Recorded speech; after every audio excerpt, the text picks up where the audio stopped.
Say something into the podium mic. This is something into the podium mic. Oh, testing, testing. This is the audio test. Mic test 1 2 1 2.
Good evening. On behalf of the Pelham Council of PTAs, I would like to welcome you to the 2023 Board of Education Candidates Forum, and I thank you very much for attending.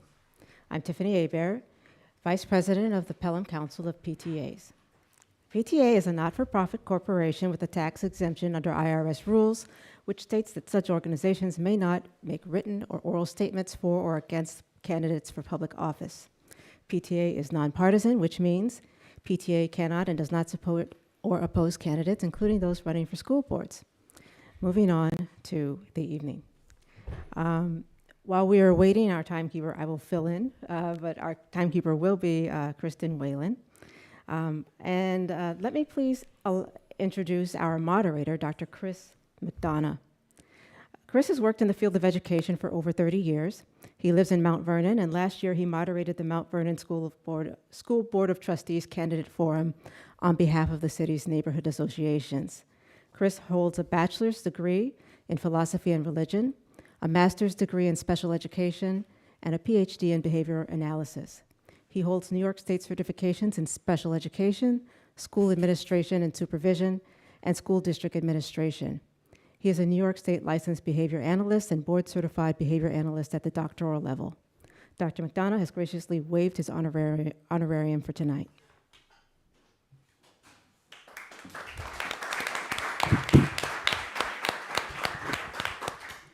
Great turnout.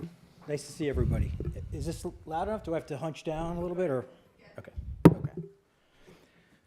This candidate forum features the candidates for the Pelham Board of Education. There are 4 candidates running for 2 seats. In the order of appearance on the ballot, they are Anne Marie Garcia, Connie Garrido Carmody, Sid Burke, and Tade Reen. 33 questions were submitted from the community by a Google submission form and vetted by the PTA Council Executive Board.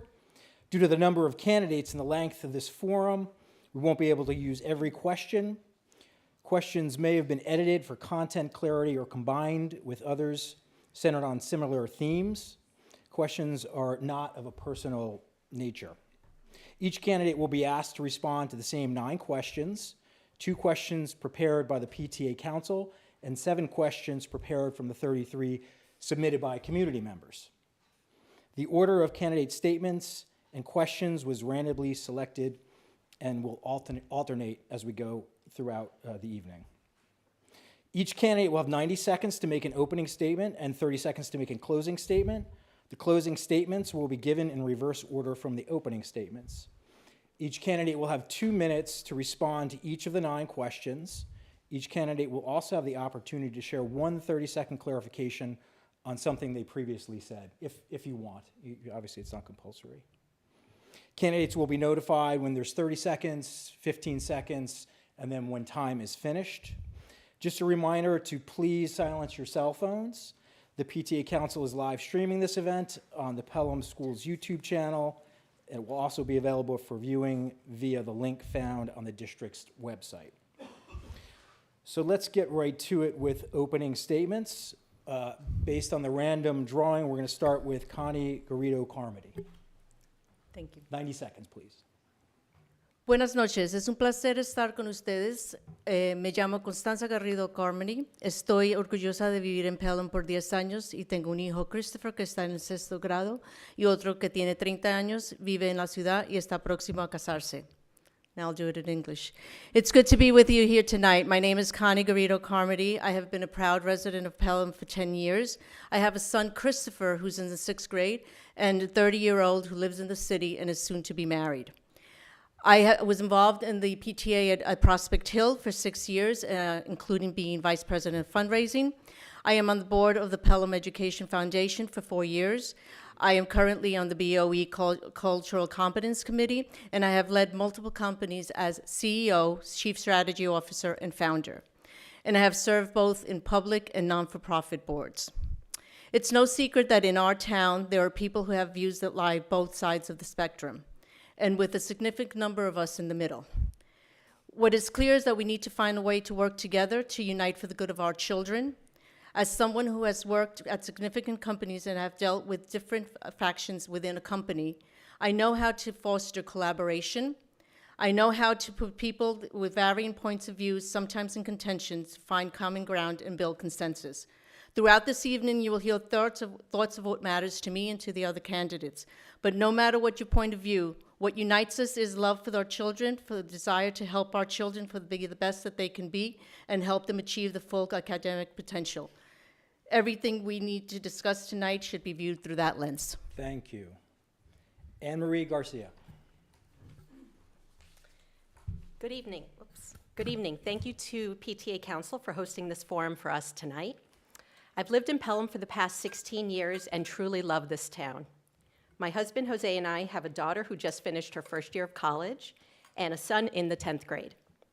I have a degree in operations research, industrial engineering from Cornell University, and have worked as a business analyst before starting my own business as a life and career coach. I began volunteering with the schools about 13 years ago when my children started at Hutchinson. I served as co-president of the PTA, site-based council rep, co-chair of PTA committees, member of several BOE district committees, and I'm currently PTA council president. In these roles, I've gained unique insights into how schools operate and the challenges they face. I have gained tremendous amount of know-how in order to get things done.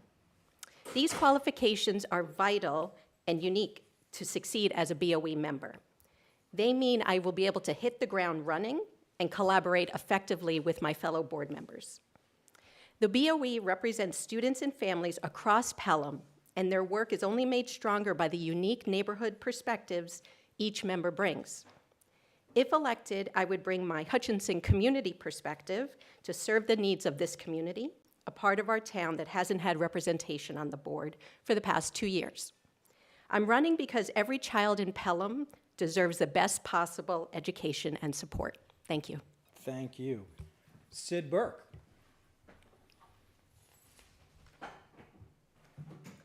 Hi, everyone.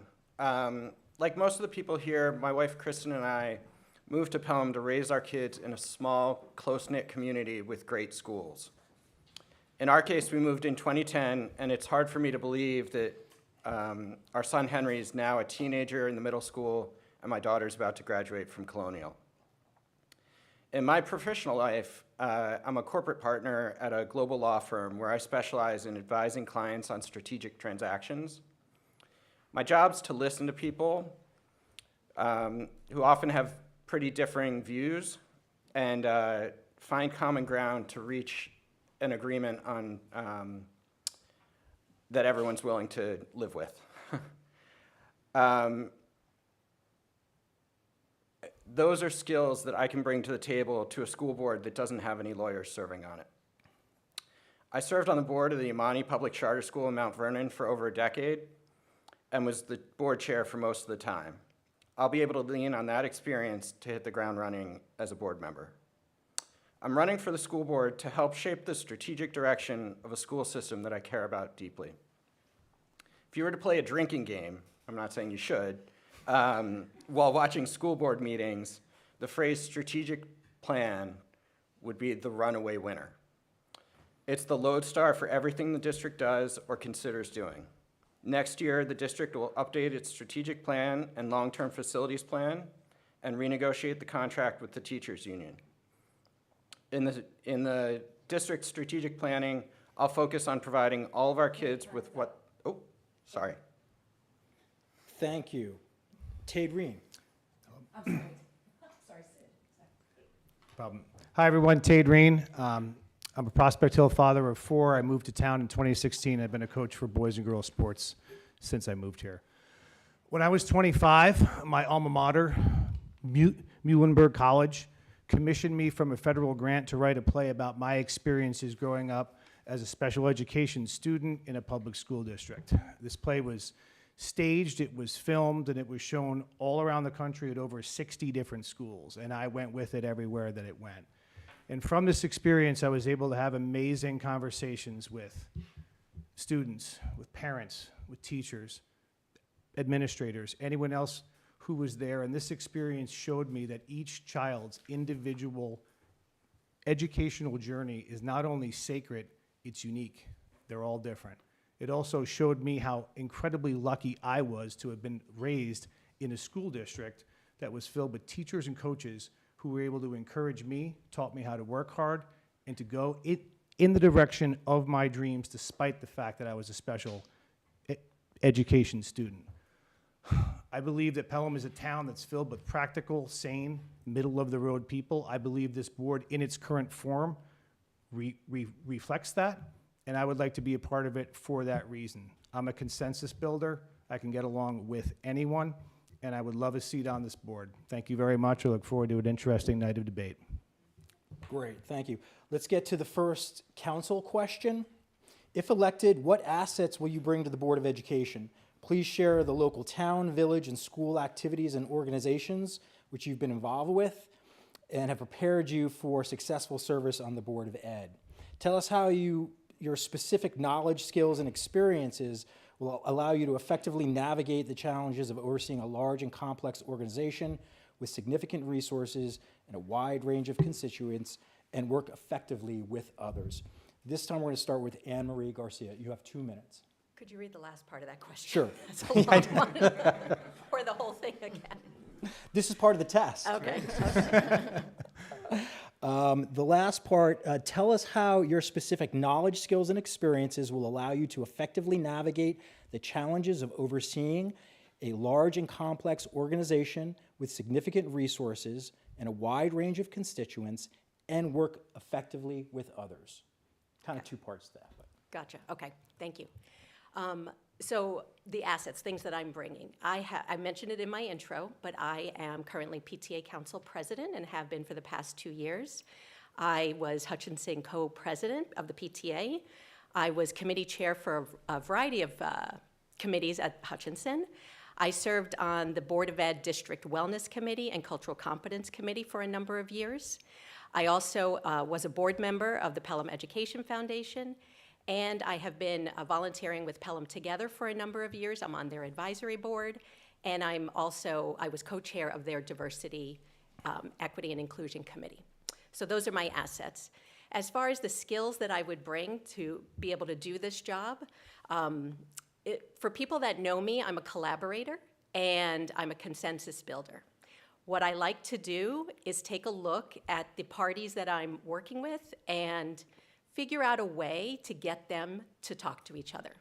And in many cases, what we have are groups that actually do want to actually work together, but sometimes think they find themselves on opposite ends of the aisle. And so what I like to do, and what I'm skilled at, I have a background as a coach, is listen to people that I'm working with and try to find a way for them to be heard so that they can come together and achieve the goals and achieve the, work through the challenges that they're facing. So I see myself as someone who would come onto the board to be able to do something like that with the people I'm working with. Thank you. So next is Connie. So the assets that I bring to the, well, I mentioned a lot of it in my statement, but PTA for 6 years at Prospect Hill, leading vice president of fundraising. But if you add the experience that I had with my 30-year-old, so it's almost 18 years of PTA involvement, and current board member of the Pelham Education Foundation, BOE Cultural Competence Committee, and then I'm currently a professional in HR, but I have experience as a CEO, strategic planning officer, and founder of companies. What skills I bring in all of that, a lot of it is, from the running a company perspective, it's strategic planning and policy formulation, decision-making, budgeting, consensus building, and stakeholder analysis and engagement. So it becomes a platform for getting people to come from varying points of view and come together and have a win-win situation when you're negotiation. Negotiation is a big thing. I was in media, and you need to negotiate everything there. In terms of what, final thing. So in bringing this to the board, I would be able to bring a sense of collaboration, of listening to different stakeholders, and of ensuring that all points of view are listened to, are heard, and then are synthesized in a way that we can develop policies and procedures that are reflective of all the stakeholders and that will all go to the ultimate goal of providing a quality education for our students and ensuring that we have high quality education and the well-being of our students is being fostered as well. Thank you. Tade. Yes, thank you very much. Since I moved to town, I've been a coach, as I said before, for football, as well as for the sport of lacrosse, for boys as well as girls. I've served on the board of Pelham Youth Lacrosse since 2016, and I'm currently in charge of the K-2 girls program. In coaching, I often go back to my experience in college. I was a football player in college. I was also a member of the drama department. And as you probably can imagine, that was pretty interesting. Both sides didn't really get along with each other, and both sides kind of made fun of me. And in order to bridge that gap between those two people, I learned a lot of skills that stay with me to this day, and I use them in coaching. I found in my job as a recruiter, I talk to people all over the world every single day, and you have to find a way to connect with these people immediately, or they will not stay on the phone with you. And my way of doing that is finding something on their resume, something that we can talk about every time we talk to each other, and making a genuine, honest-to-God connection that we can come back to every time we talk. I have a phrase that my wife makes fun of me for saying, but there are no strangers, there are only friends we haven't met yet. And while that is corny, I do believe that. And I do believe that one of my greatest talents is sitting down with people that I have nothing in common with, finding something in common with them, and moving forward in a way that makes sense. Because I do think, as somebody here said, we have more in common than we think. And we have to work to be able to find it. And I think that's the hard part. And I think that's what's missing in this country and in a lot of towns. So that's my answer. Thank you. Great, thank you. Sid? Hi. So in terms of things that I've done in town, I'm a former Cub Scout den leader, emergency referee from time to time for Pelham soccer, and I think from both of those, I've learned the importance of just showing up sometimes and being willing to put yourself out there. I'm also currently a member of the Pelham Planning Board, and what I've seen there is just how important communication and being open with the public can be. You look at some of the projects that have come to town, and you see people who really made an effort to talk to the community, reach out to them, be open to their feedback, and it really makes a difference in the way that people react to whatever's being proposed. And people who don't do that, it's just a very different reaction and a very different experience. I talked a little bit about my background professionally, which, you know, every day I am negotiating contracts for strategic transactions that are really important to my clients. Not all of those negotiations are contentious. Most of them are not. It's really about finding ways to work with people, to meet them where they are, and find things that you can agree on. Not everyone's never happy with everything, but everyone's happy enough with what's going on that they're willing to agree. And my experience at Imani was sort of like being at a startup school district, right? It was a much smaller school, but we built it from the ground up, and great. Great. We're going to go to the second council question. What do you believe is a school board member's role and responsibility? Serving on the Board of Ed is meant to be a nonpartisan volunteer commitment and service to all students in Pelham. In your view, what is the most important aspect of a successful working relationship between the Board of Education and the superintendent? And what do you, as a BOE candidate, believe you can contribute to strengthen and advance that relationship? This time, we're going to start with Tade. Sure. I believe that that the Board of Education has to reflect the core values and the sensibilities of the people that live in that town, the same way that someone in the House of Representatives reflects the people that are in the district. And I believe that in order to maintain that relationship, the Board of Ed has to really be listening to the people that live in the town. You have to be out there at all these meetings. You have to be talking to people, listening to sides that you don't agree with, sides that might anger you, sides that some people might walk up to you and start yelling at you about in a grocery store, which has happened to me recently. I'm sure you guys have had those experiences as well. And listening to all of it and voting with your heart. I mean, there's 7 votes on there for a reason. They're not all going to be 7-0. There's going to be some hard conversations in there, some very tough choices that have to be made by serious people. And I feel like it's the same thing. I feel like the board must reflect the values of the people in the town. And I feel like we have that now, and I feel like it can get better. Thank you. Okay, great.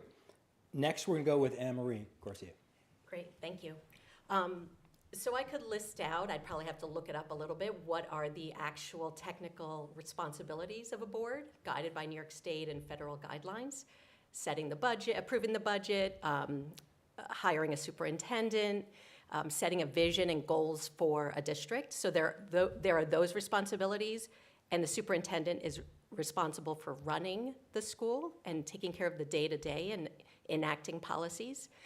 But I also believe the board is there to be a conduit between the community, families, students, and the district. You know, as PTA Council President, I've had the opportunity to work with Dr. Champ, our current superintendent, and I have found that relationship has really set me up well, should I be elected, to have a dialogue where I've been able to bring to her issues, concerns, challenges from families that have come to our PTA leadership and have said they needed something addressed. And some of these issues were small, some of them were big, but she always took the time to listen. In my role, I was there to advocate for the families, for the PTAs. So I see that there's the official job of the board and the official job of the superintendent, but there's also a role where we as board members can come in and work collaboratively with the superintendent, with the district, to address some of the issues, to address goals so that we can meet in the middle. May not always agree. You may not always get an answer from the district that one likes, but in our position as board members, we would have the opportunity to bring that information and have a dialogue with the superintendent and other administrators. Thank you. Excellent, thank you. Next, we're going to go with Sid. Okay, great. So the reason that I got excited about joining this campaign was the number of processes that are happening in the next year that are going to be high impact, long-term decisions for the district. We have the strategic plan, the facilities review, the teacher's contract up for renewal. Those are all topics where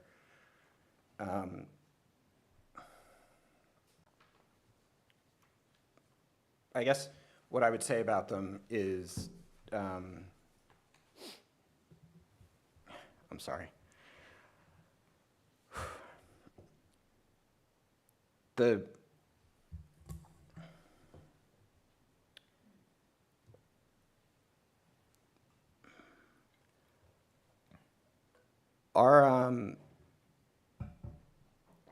role of the board is really to govern and to set policy and direction and strategy and lead the administration towards the policy that is most important to the community. And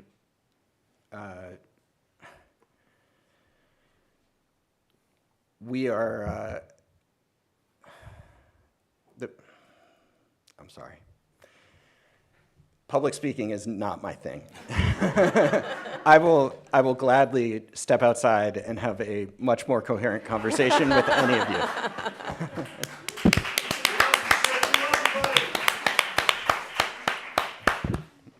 Okay? Thank you. Connie?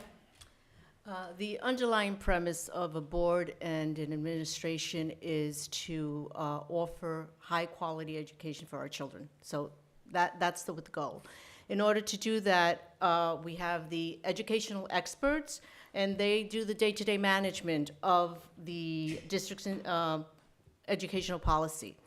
The role of the board is governance. It's strategic direction, ensuring that the district operates within the compliance and relevant laws and regulations. It's setting overall policy direction, establishing goals and objectives, ensuring resources are used effectively and efficiently to achieve those goals, and then to hold the district accountable to ensuring that everything that's being done is being done in the direction of the ultimate goal, which is inspiring children's academic achievement. A big role of the board is the engagement with the community and listening to the community, ensuring that the community feels represented, feels heard, feels that their point of view or their unique situation is being considered when all the decisions are being made. And that is a paramount goal of a board member, is to make sure that they balance between doing what the administration and overseeing the administration's policies and such, and indicating that the community be heard. So I think we know a lot of change has happened where now community public comment is accepted during the meeting, and it's important to do that. That is the overall, because parents are the biggest resource that we have, and the community is the biggest resource that the board has to understand what it is that the community wants for their children. Thank you. So the remaining questions come from the community. First community question. Special education and equity within education have been a topic of interest from the community. What are your stances on strengthening the district's special education programming? How will you prioritize special education and the needs of all students to receive equitable instruction? Sid, you're up this time. Okay. So just tell me. Awesome. Thank you, and thank you for that. So I actually was a little surprised by that question because I know when we first came to the district, the rumors that I heard after my kids had been in school for a while was that the district had been sort of hostile towards special ed. It was harder to get services than people thought it should be. And what I've been hearing in the community, and my experience generally with my own kids, has been a very supportive program within special ed, and a program that's been growing and has been doing a better job of meeting the kids' needs. I think the district also does a very good job. If you see if you go to a Board of Ed meeting and you hear Dr. Champ speak, of really working well with the top kids in the district. And I think there's an opportunity for us to focus a little more on sort of the wide middle of the student spectrum, where there are kids who are sort of getting by but could use some support to really meet their full potential. Great. Thank you. Thank you. Connie. Would you repeat the question, please? Sure. I'm sorry. Special education and equity within education have been topics of interest in the community. What are your stances on strengthening the district's special education programming? How will you prioritize special education and the needs of all students to receive equitable instruction? So if we focus on a student's well-being, and they need to feel safe, they need to feel heard, and they need to feel that they can succeed. So special education is very important in as much as that the child who is struggling, the child who doesn't feel successful, the child who feels that they can't do, they just can't make it, needs to be supported. And I think that the district does a really good job at putting the plans in place to support.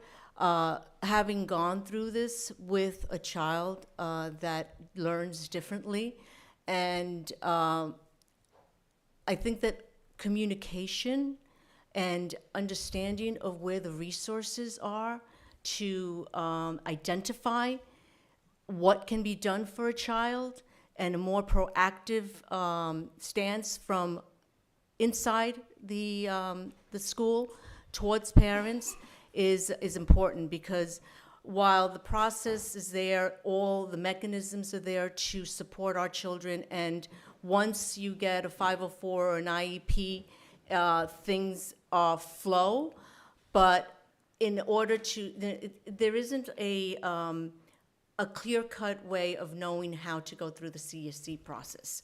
And I would think that it would be very beneficial to have that for parents that see that their child is struggling, that they learn differently, that have dyslexia, whatever the cause or whatever the disability that causes a child to need support, that family is already stressed enough to have the ramifications of low self-esteem, low self-confidence, that if it's easy to find how to assess the thing, it would be very well received. Thank you. Tade. Thank you. I have a child who is in special ed at Prospect Hill. We had a wonderful experience with her in terms of getting her IEP. She has a wonderful teacher in Kara Weiss. Hi, Miss Weiss, if you're watching. Hope you're here. Thank you so much. And so that's been great. She was in Summer Stars, which I thought was a tremendous program. It made her, she didn't even know she was in summer school. She thought she was going to a special camp, so that was great. But I have, because I've been out there telling my story about, since I'm a special ed survivor, if you will, or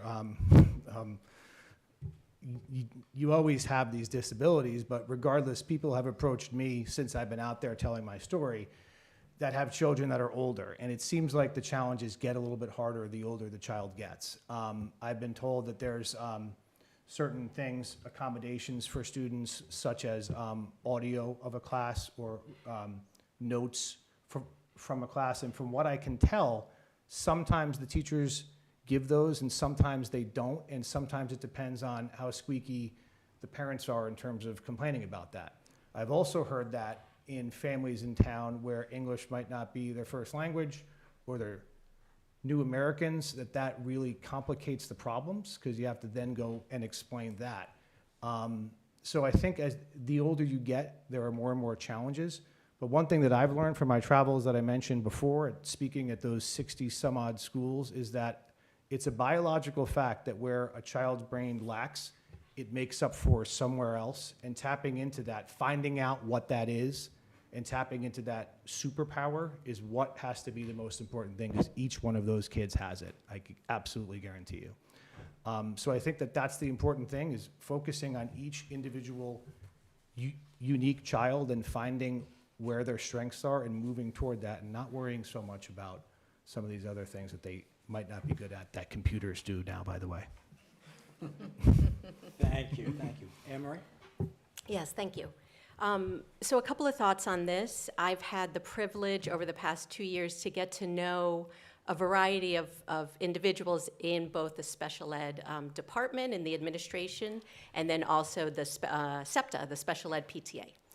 And what I've seen on both sides is just absolute dedication, engagement, passion, and it's truly been impressive to me and very inspiring. And I share this because, again, I've mentioned I'm a collaborator, I'm a communicator, and so when I've heard from both sides issues that they see, challenges they feel, their families are dealing with, goals that they would like set, it's dawned on me multiple times that the way to have those challenges met is to come to the table and talk.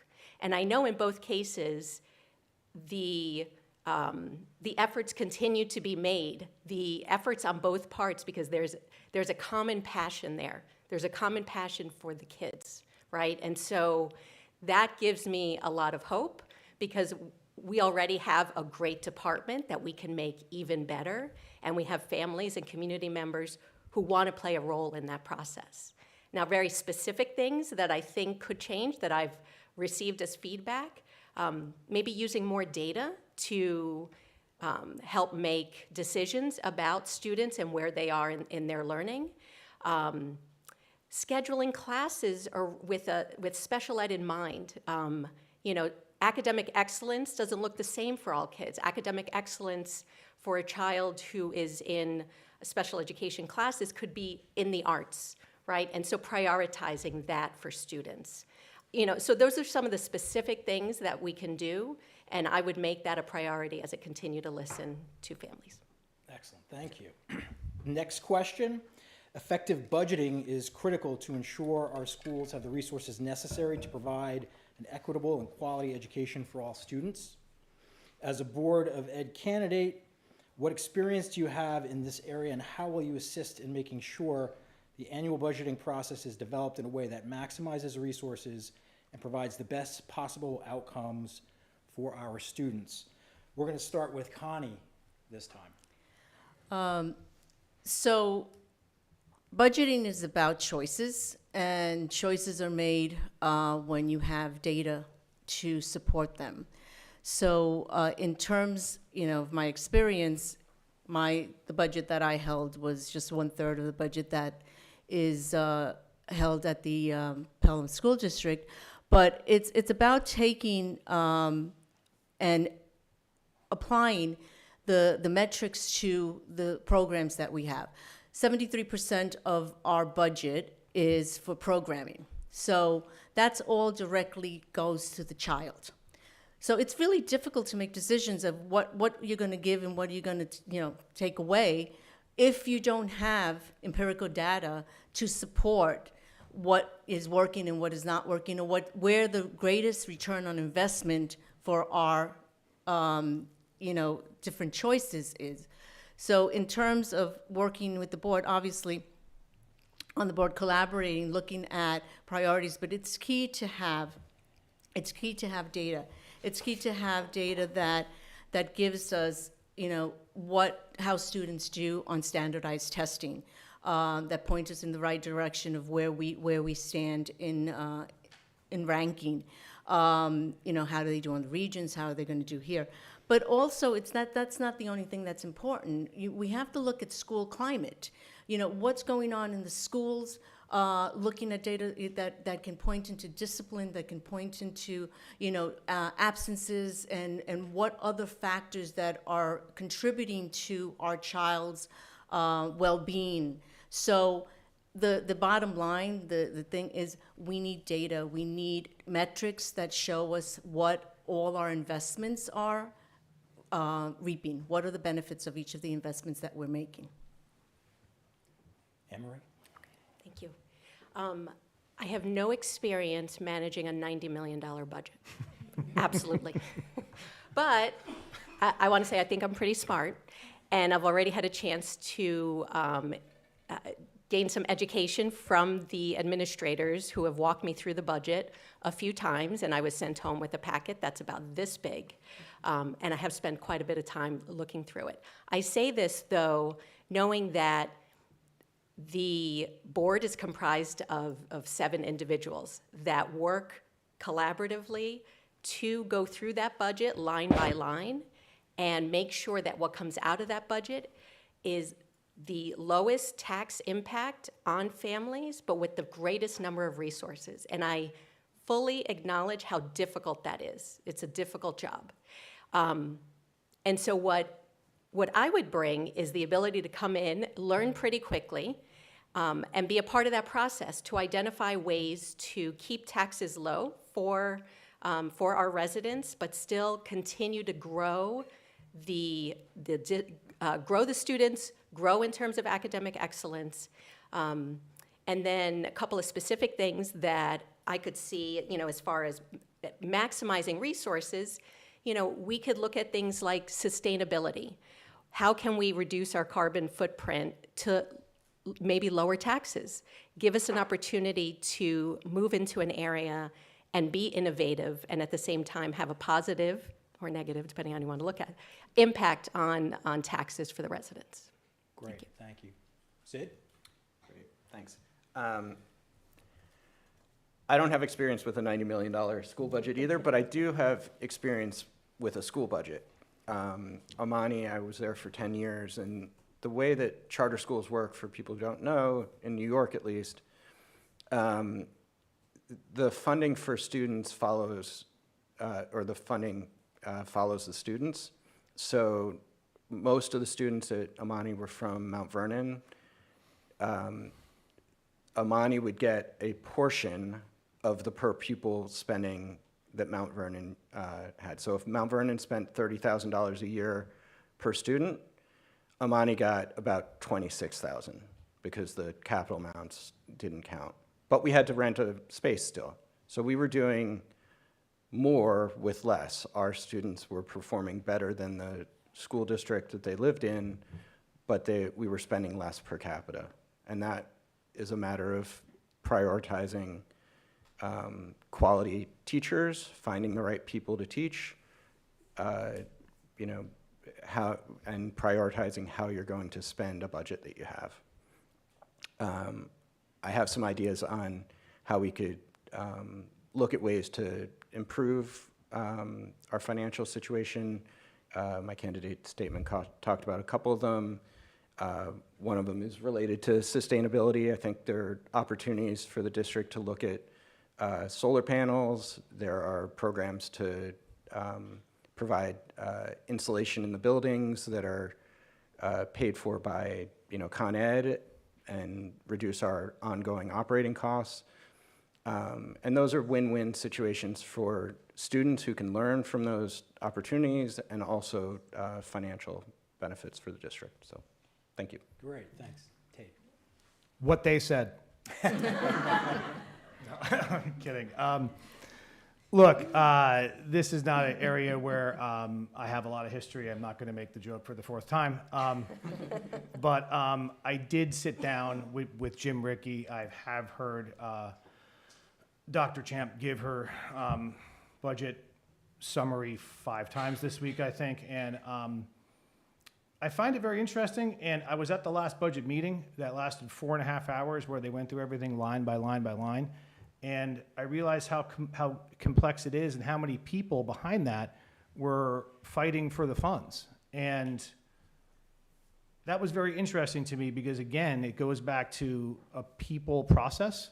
Nothing I've heard here makes me think that this is anything different than any other people sort of business.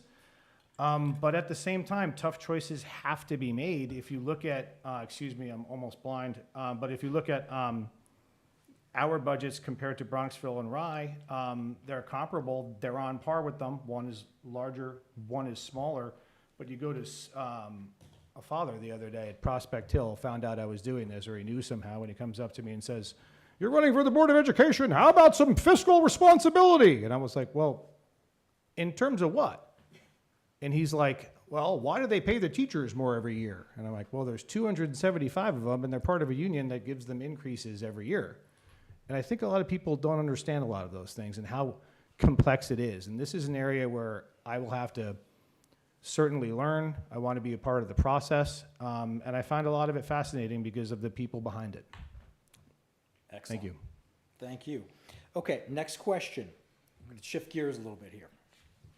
Book banning has become, and a little jarring movie. Book banning has become an issue in several nearby school districts. What is your stance on the role of the Board of Education in this matter? And Anne Marie, we're going to start with you. Great. So I'm going to tell you that my stance on it is my focus is Pelham, right? So my focus is what's going on here. And when I talk to families and I talk to parents, we're not talking about book banning. We're not looking at these greater issues as immediate concerns in this moment. And I'm not saying they're not on the minds of people, and I'm not saying I don't have strong personal feelings and moral takes on it. I fully acknowledge I do.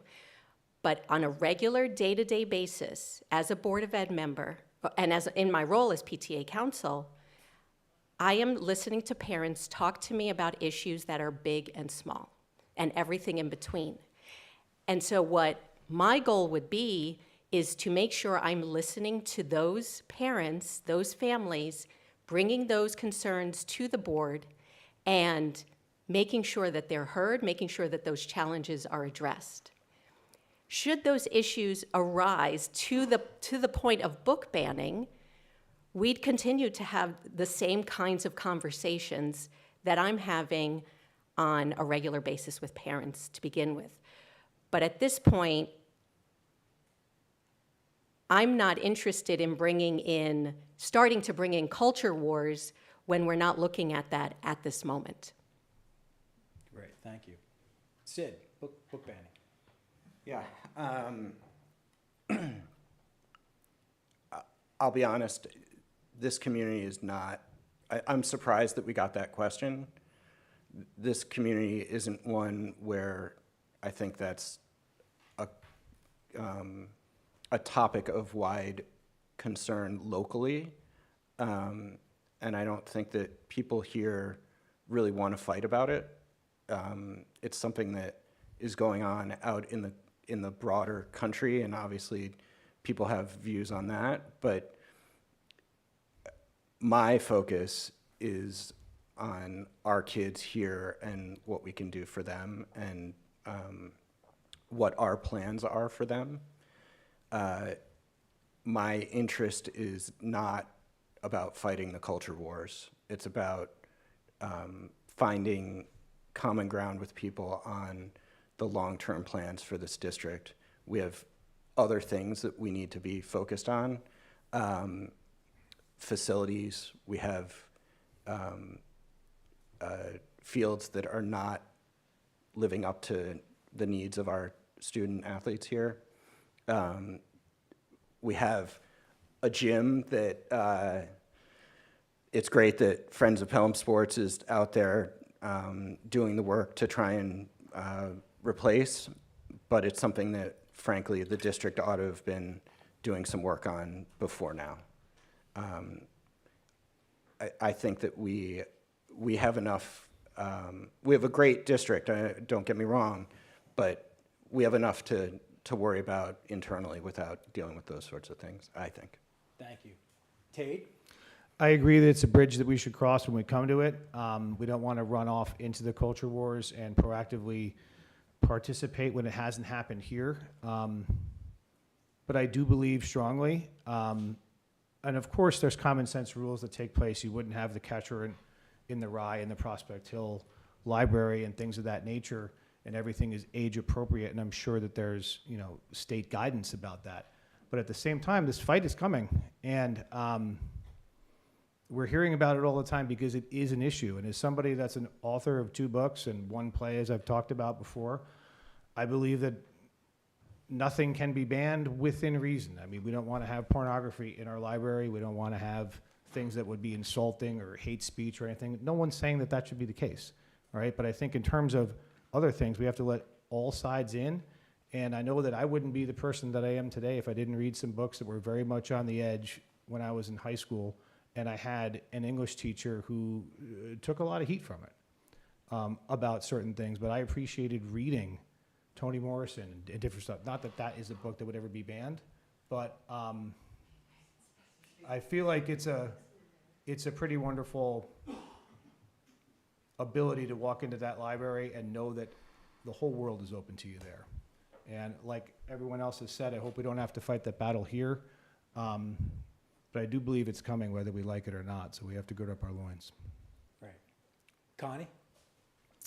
Well, I guess I have to address the elephant in the room because in my statement, I used 2 words, very generic words, parent and year.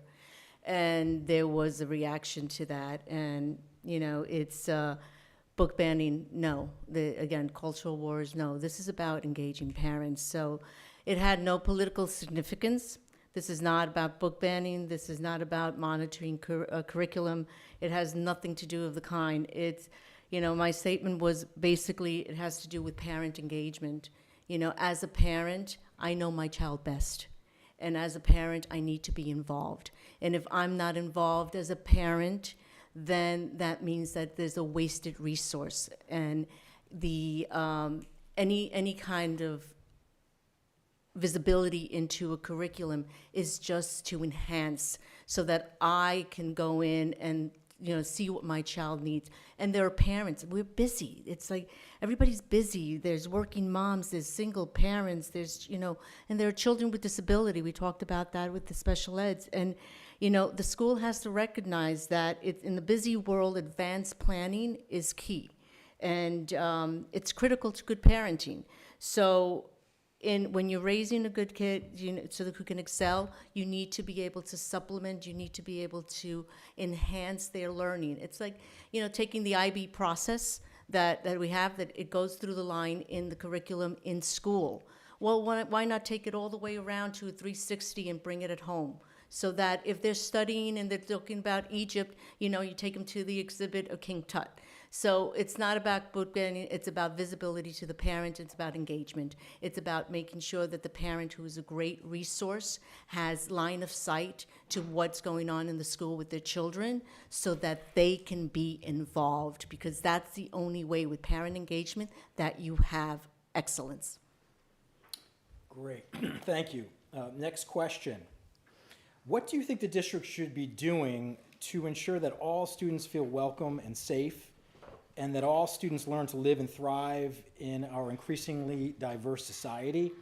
How do you propose supporting and empowering teachers to provide a comprehensive and inclusive curriculum in accordance with the district's diversity, equity, and inclusion policy? What should be the district's top priority to further advance this policy? And this round, we're going to start with Tade. Sure. Yes. Did you get I think- all that? Yeah. Can you repeat the question? Yeah, so what do you think the district should be doing to make everybody feel welcome? There's a diversity, equity, and inclusion policy in the district. How will you further that to make everybody, a diverse community, feel welcome, happy, and safe? Sure. I think it's a very important topic. I don't think anyone up here or anyone in this room would disagree with that. It's extremely important to make sure that everyone feels welcome and safe physically, in terms of bullying, in terms of other things that might happen, especially online. And I do believe it has its place in this school and every other school in this town. In terms of DEI and expanding it, everyone knows that it's a good idea and it has its place.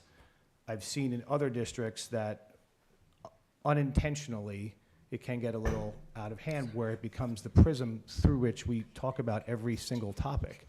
And I don't think that is really needed either. So I think finding that common ground in the middle, where it's something that every student is aware of, but it's not what we're talking about absolutely constantly, and they can get there quick. So constantly finding the right balance, and I believe that we have a staff that can do that here, and letting common sense rule the day. I believe that that's the key to the whole thing, is just being sensible about it, right? It is very important, right? But it can't be the topic of every single thing. We can't have our differences be what we talk about all the time. I think the point is sort of the opposite. Great, thanks. Connie? So it's an innate need for us to feel welcomed, accepted, and included.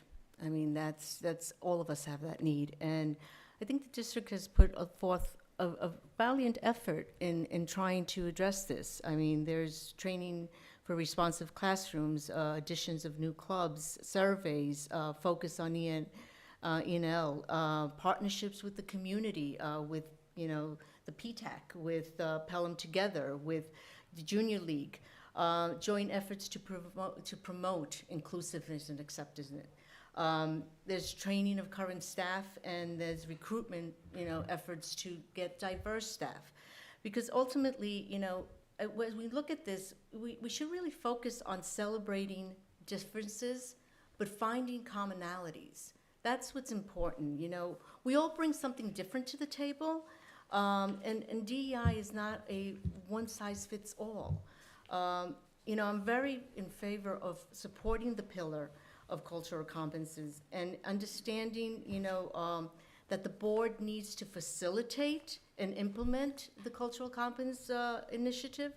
You know, it's important that we embrace the community and and I think that we've done well. You know, if you look at our schools, Colonial has a robust program around DEI, and we're celebrating differences. They, you know, anywhere from the Dia de los Muertos to Holi to Black History Month.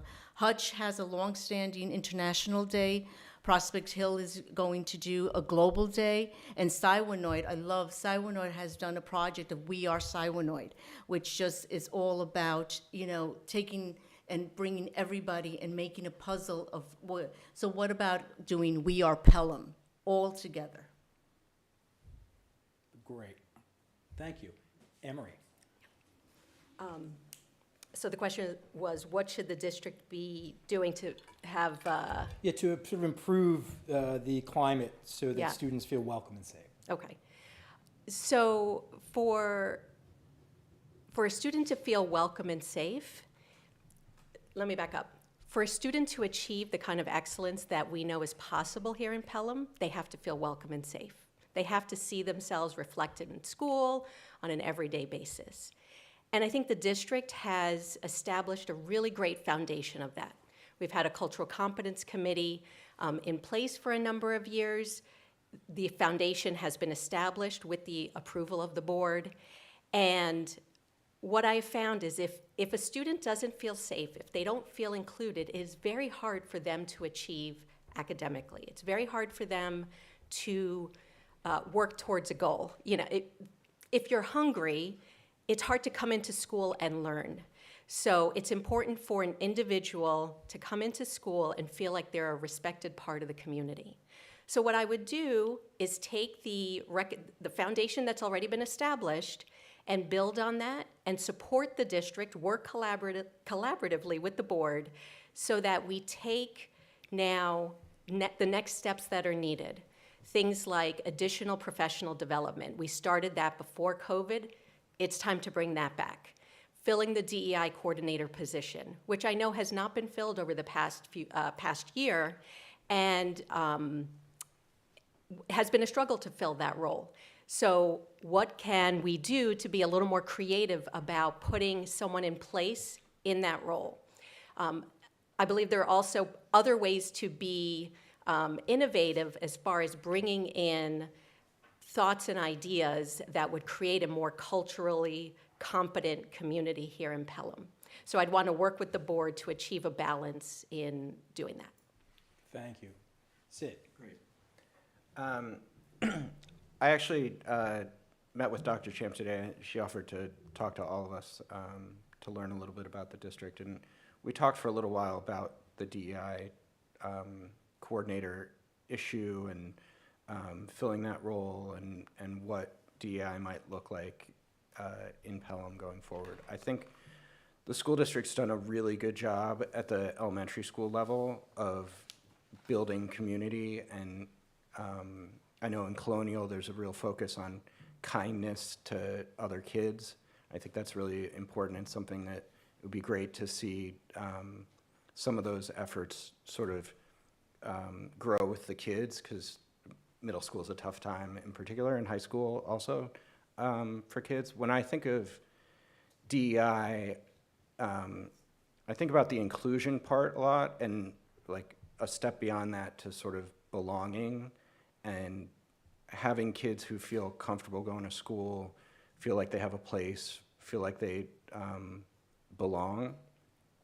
And that's certainly applicable to historically minority populations, but it's also just the awkward kid in middle school who at one point or another everyone feels like that, and having supports for them is a really important thing if you want to have kids who are successful for themselves, kids who are not feeling like they belong tend to act out. You have disruptions for other kids learning. It sort of feeds on itself. And so this whole idea of social emotional learning is really important, both in our schools, and I know my wife sees freshmen at her school who are not prepared to deal with those issues. Thank you, thank you. Next question. There's been a lot of discussion about excellence in the district this year. What is your definition of excellence and success in the district? What metrics would you implement to hold the administration accountable for meeting these goals? How will you balance the perspectives of a diverse parent community and those of our expert educators? You're going to start this time, Sid. Okay. So another thing that I'm not an educator. But I've spent a lot of time working with schools, and there's the school district has historically not focused on sort of measurement of performance, and there's been a lot of anecdotal responses. I think the district is doing a better job. I think they can do better in terms of defining and measuring success for themselves. This is the first year that there's been sort of SMART goals, which I never remember exactly what the acronym stands for, other than one of them is achievable and one of them is measurable. And that's a start. And I think it's good that the SMART goals that they've proposed and are working towards are longer-term goals. This is all about the trajectory that we send the school district on. So when I was at Amani, the thing that I was always focused on, because we had kids who would come in and they might be 2 years behind in their reading level, and you can't expect the school to come in and turn them into grade level students in a year and make them all proficient. But you can look at the data and make sure that they're growing, advancing by more than a grade in a grade year. So that was how I always looked at, are we doing a good job? Are we pushing our kids so that they're not just sort of getting to the next grade, but are they catching up? And so, Thanks. Anne-Marie? Okay. So academic excellence for me means a few things. One, it starts with rigor, a rigorous curriculum, a rigorous academic program. It also is seeing the student as an individual. So what that means is looking, let's say we progress to senior year, the later years in high school, it's realizing that for some, excellence is a college path, and for some, excellence is a career path. For some, it's going into service. So I think it's really important that we treat this on an individual basis. We see students individually. It then also means providing teachers with the support and resources they need to provide the support to those students, no matter what kind of path they're on. And then when you do that, when you combine those three things, what you're doing is you're giving students the potential to achieve what is right for them, right? So to me, that's what academic excellence means.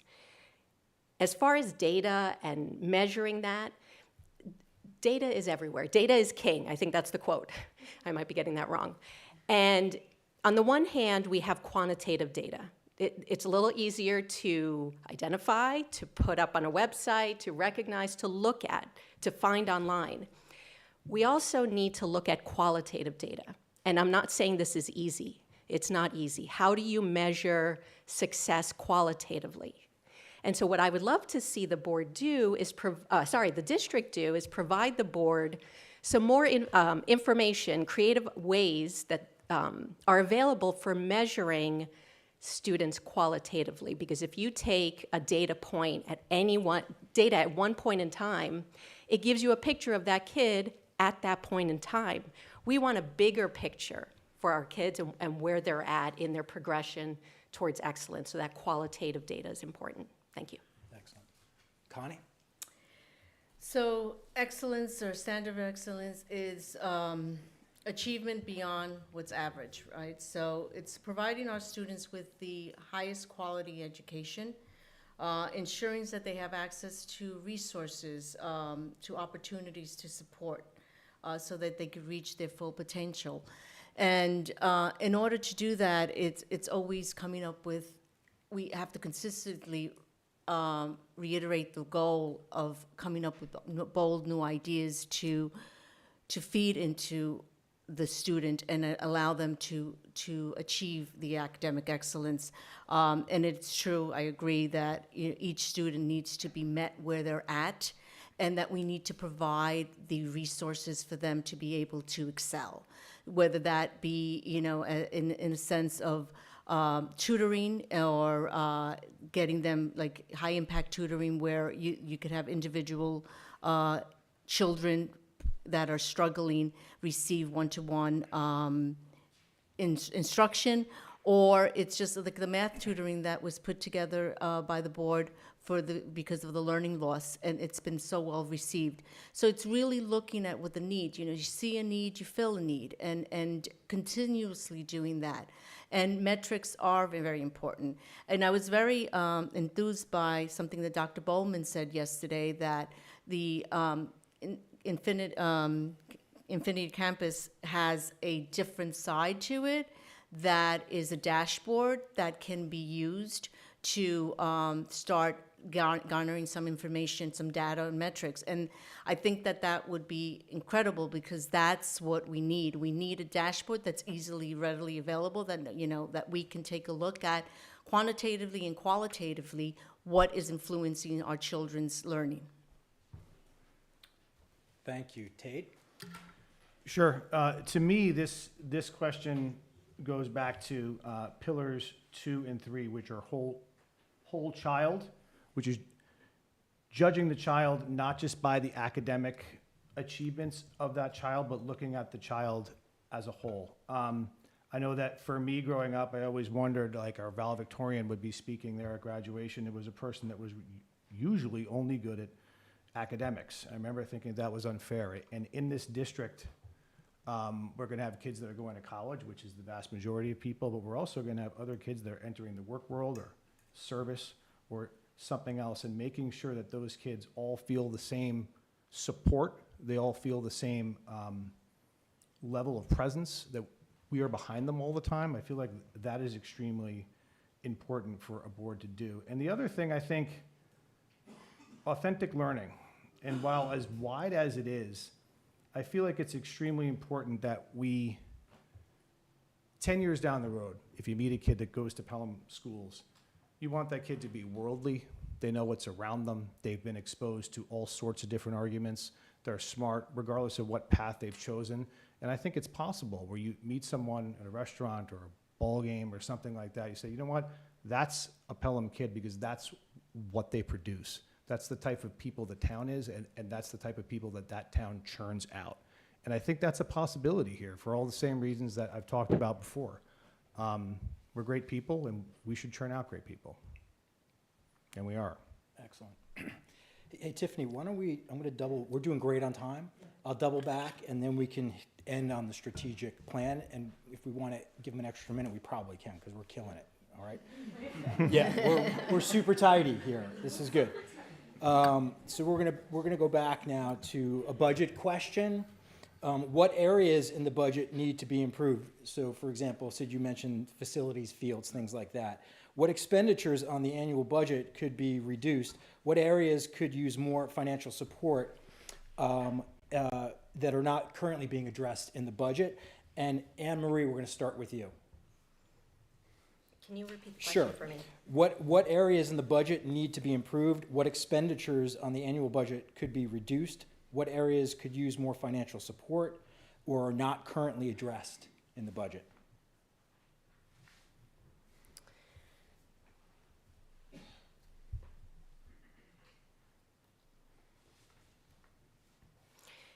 In looking at the budget and following what the current board their process for approving the budget, I saw how thoughtful they were in looking at it line by line and taking all those hours to take what was originally presented to them and make sure it was boiled down to the maximum amount of support and tools and academic goals at the least possible tax increase for residents.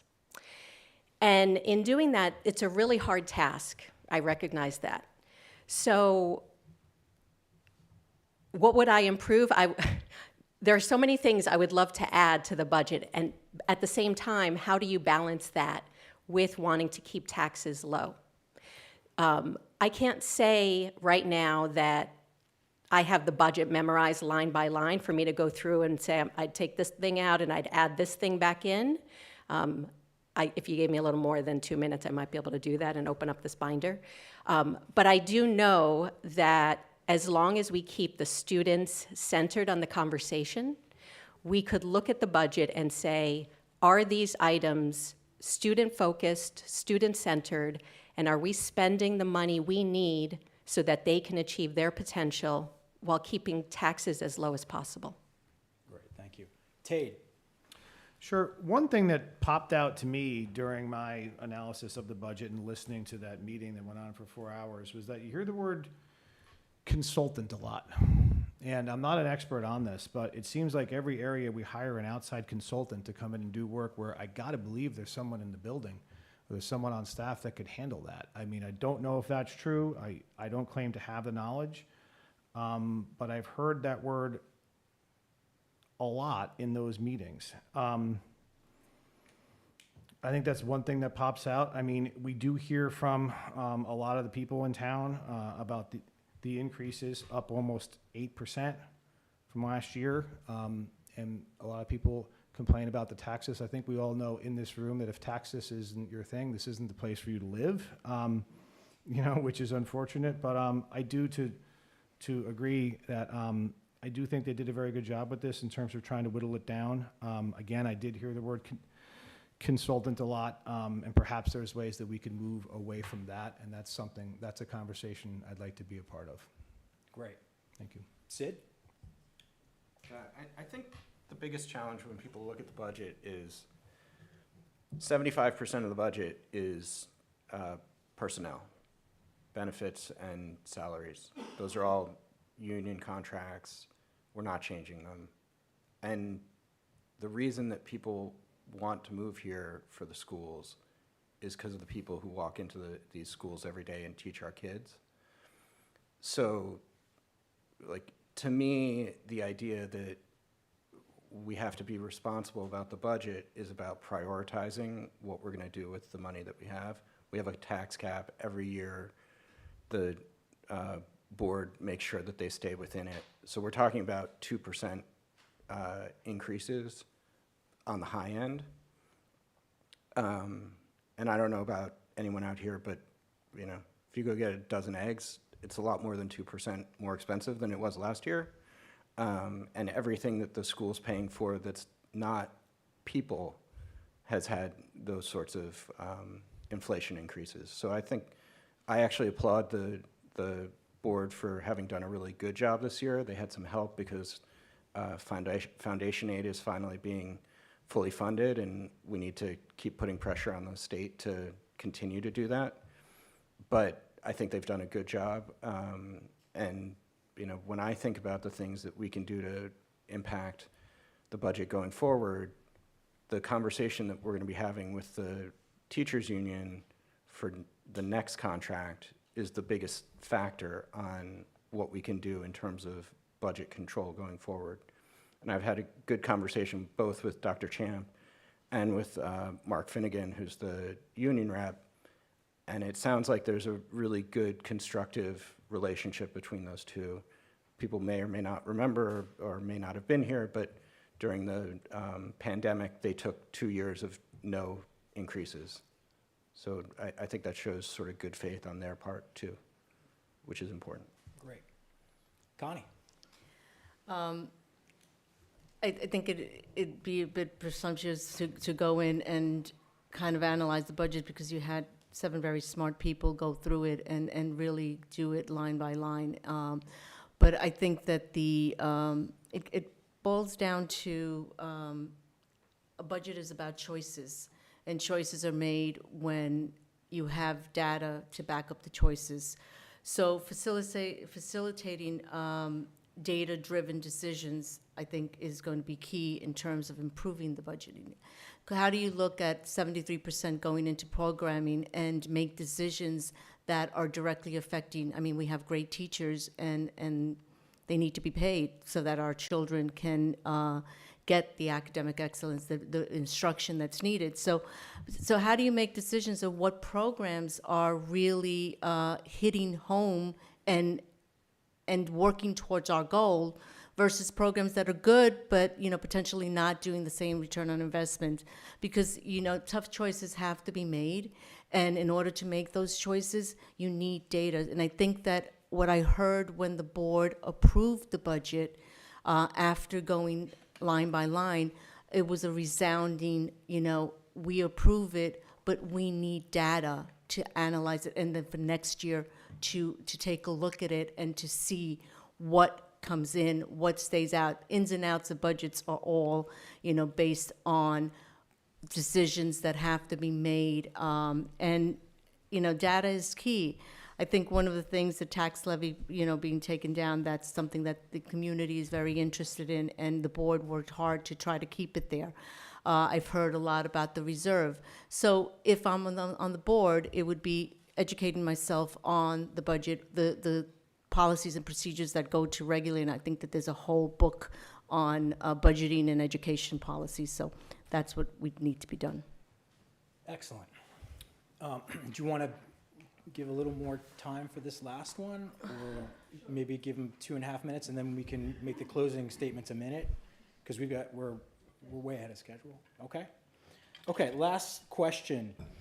Our district will soon be initiating its next strategic planning process, which is a critical contribution area for the Board of Education members. So please answer the following. Do you think the district achieved its goals in the current plan? And what is your top priority in the next strategic plan? And this round, we're going to start with Anne Marie.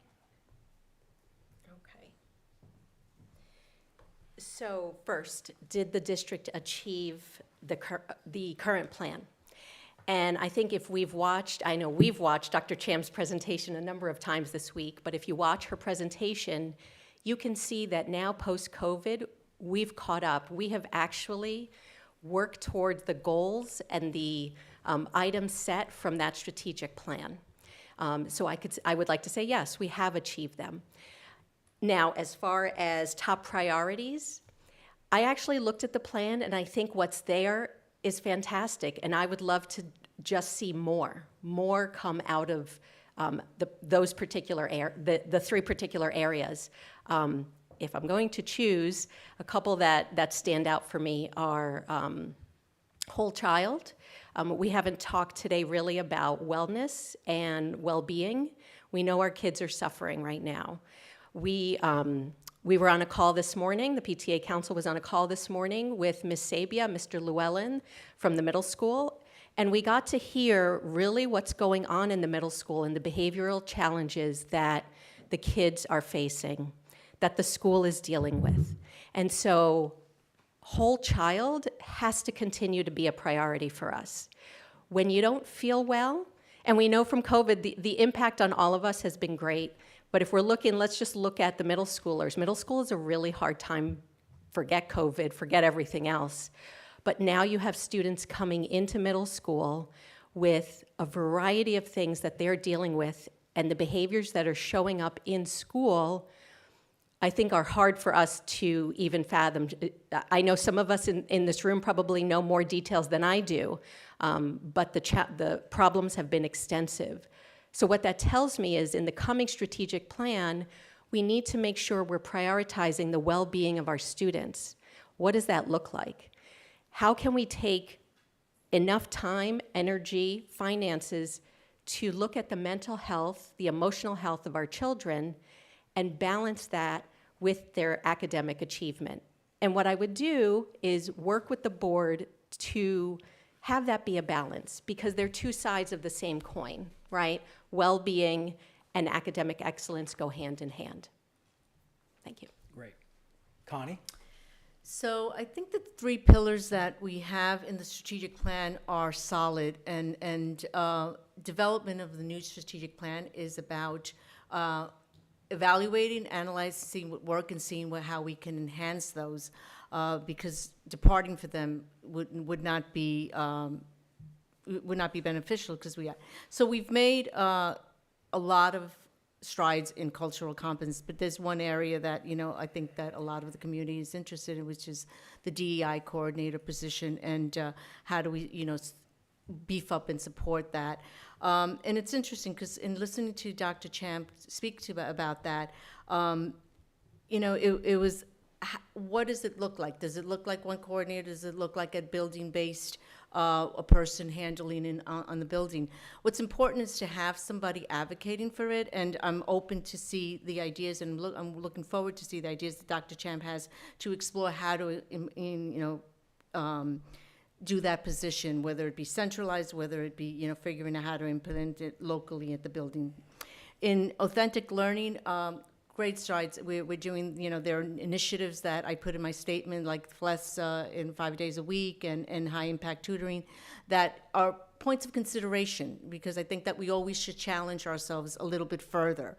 But things that, I've listened to Dr. Bowman, and the AP classes, the SEM, the IB accreditation, algebra over the summer, math tutoring, bridge program for Iona College, Chasing Space initiative.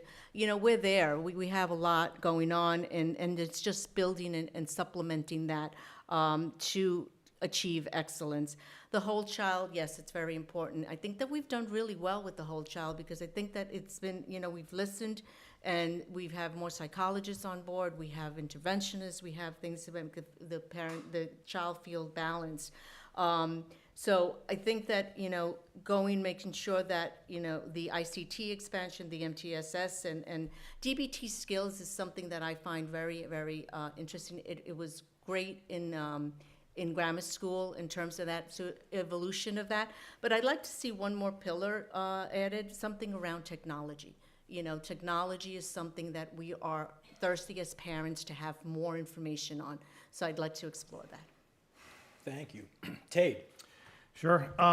I believe that we did achieve the goals. And I think the current and past incarnations of the board and the staff, administration, deserve a lot of credit for that.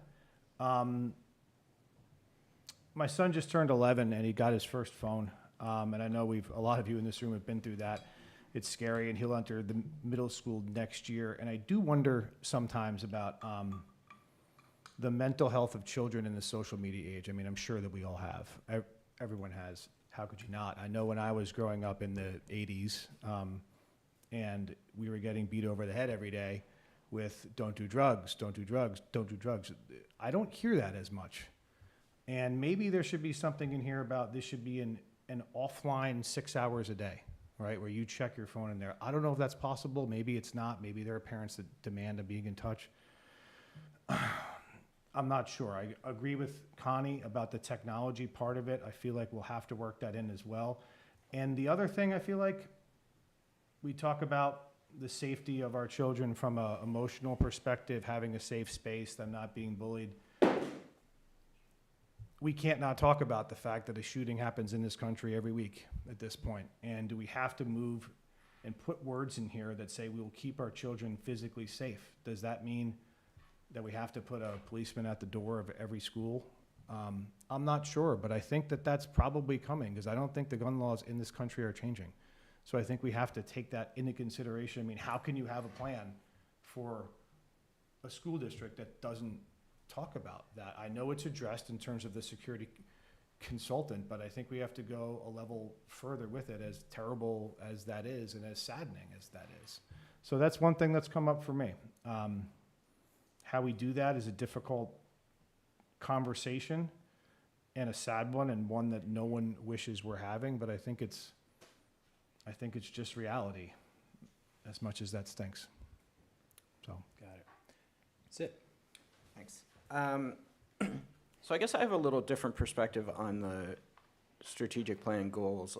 I think of them not as things that we're ever going to achieve. They're not SMART goals. They're directions that we want to head and areas that we're going to focus on in figuring out how we develop our kids. So you're never going to be, we're never going to have 100% innovative problem solvers, critical and creative thinkers, et cetera. But we can do a better job of that each year. And that's what we got to focus on. And I think the district's doing a great job on focusing on these 3 pillars. If you go to the board meetings or watch them online, the strategic plan really is at the center of every decision that they make, and they think about it, and they really, it's not just words on a page, it's really something that they try and live by, I think. And so when they did the strategic plan review 5 years ago, it was an iterative process. They'd done one 5 years before. They built on the framework of what came before, and they fleshed it out more with input from a lot of stakeholders in the community. I'm looking forward to that process happening again next year. I don't think that we should expect that the foundational goals of the school are going to change. They're sort of timeless for a reason. And so I think that there's a lot of work that we can do to flesh out those goals and think about how we can implement them. But the goals themselves, I think, are really pretty strong. And that's not to say that we might not have other areas where we think times are changing and we need to consider technology and other topics like that as part of it.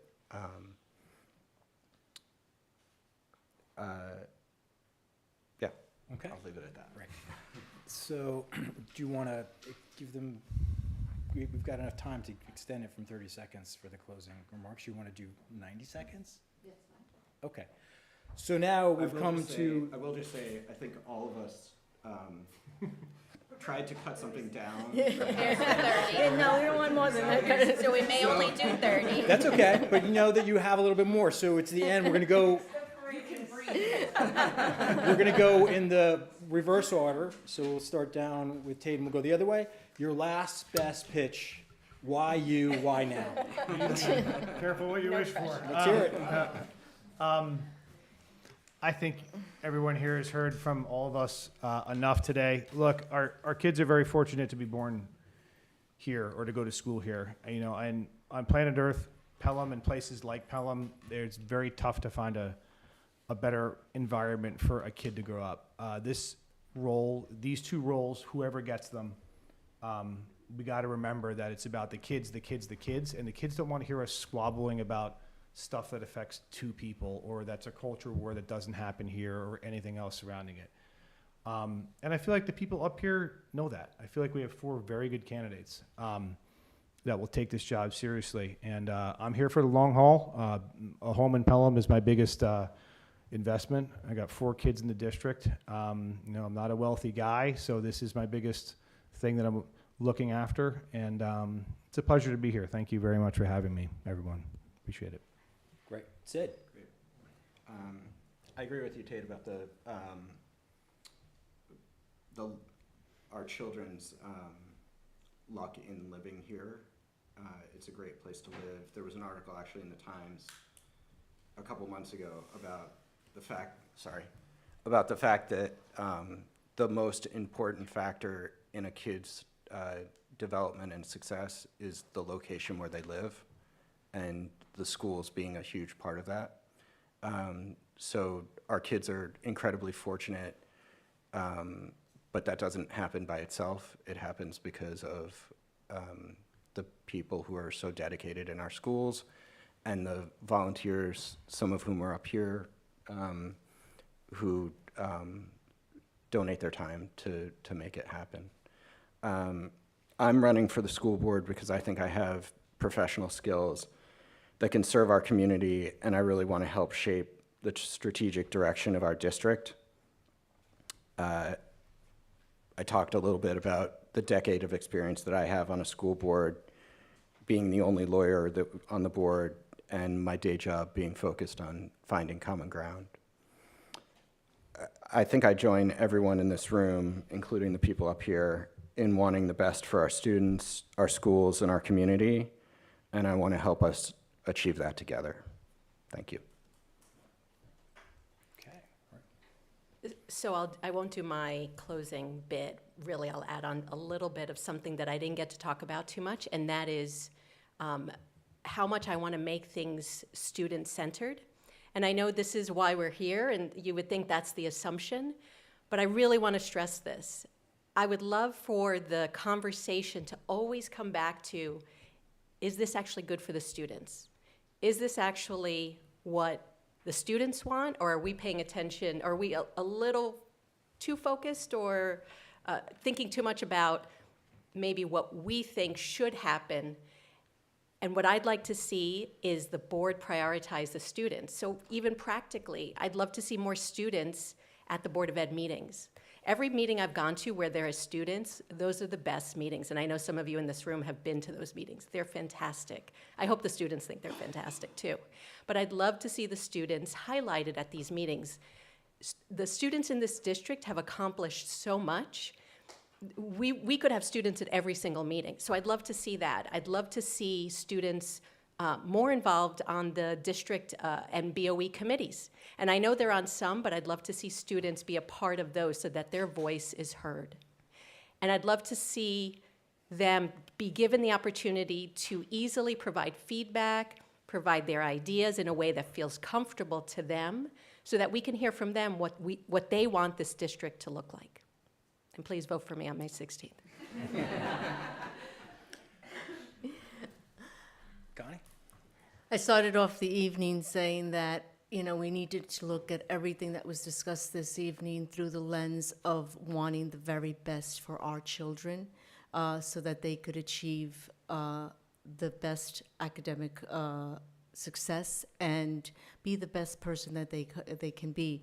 And that's all about putting the different pillars of the strategic plan to make them feel welcomed, to make them feel included, to make them feel heard, visible.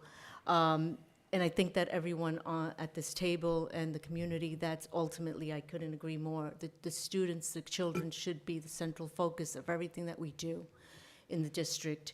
And I'm passionate about my child, and I think everybody is passionate about their child. And what I'd like to bring to the board is personal experience, but in addition to that, you have the professional experience that, I've been on a board, so I know what it takes to be a collaborative board. And you have a strong board, a strong administration, you're going to succeed and you're going to meet the goals. So I'd like to be at that table so that I can bring my perspective, my experience to help us towards our children. And hopefully you would consider my statements and my position and vote for me on May 16th, 7 o'clock, middle school. Thank you so much. Tiffany?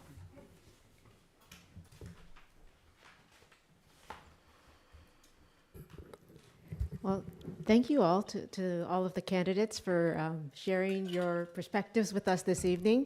That's the conclusion of our 2023 Board of Education Candidates Forum. I thank all of the audience for attending, as well as those who are watching via live stream. And one final reminder to vote on May 16th. Thank you very much. Thank you.